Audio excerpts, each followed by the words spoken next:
বেলা মিত্র, যার নামে রেলওয়ে স্টেশনের নাম রাখা হয় বেলানগর রেলওয়ে স্টেশন।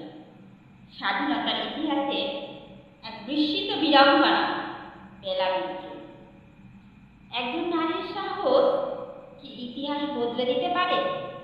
উত্তর যদি জানতে চান তাহলে শুনুন স্বাধীনতা সংগ্রামী বেলা মিত্রের অবিশ্বাস্য জীবন কাহিনী। 1920 সালে জন্ম নেওয়া বেলা মিত্র ছিলেন নেতাজি সুভাষচন্দ্র বসুর ভাইঝি। কিন্তু তিনি কখনো শুধু সেই পরিচয়ে সীমাবদ্ধ থাকেননি। ছোটবেলা থেকে তার হৃদয়ে জ্বলেছিল স্বাধীন ভারতের স্বপ্ন।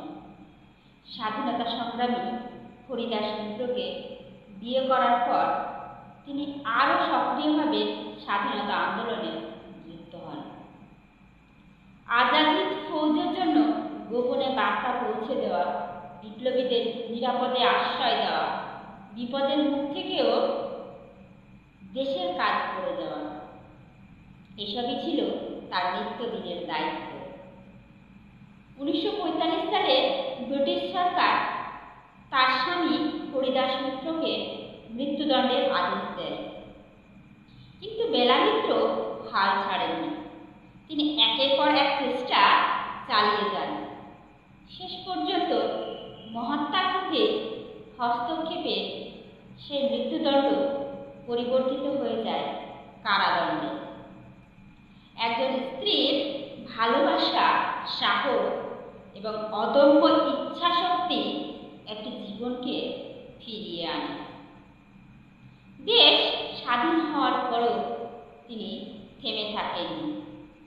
দেশভাগের সময় হাজার হাজার উদ্বাস্তুদের মানুষের পাশে দাঁড়িয়ে গড়ে তোলে ঝাঁসির রানী রিলিফ টিম। মানুষের সেবায় হয়ে ওঠে তার জীবনে এক নতুন সংগ্রাম। দুঃখের বিষয়, মাত্র 32 বছর বয়সে এই মহান বীরাঙ্গনা নারী পৃথিবীকে বিদায় জানান। কিন্তু তার অবদান কখনো মুছে যায়নি। তার স্মৃতিকে অমর করে রাখতে হাওড়ার বেলানগর রেল স্টেশনের নামকরণ করা হয় তার নামে। এটি ভারতের প্রথম রেল স্টেশন যার নাম একজন ভারতীয় নারীর নামে রাখা হয়। বেলা মিত্র আমাদের শেখান দেশপ্রেম শুধু অস্ত্র হাতে যুদ্ধ নয়, সাহস,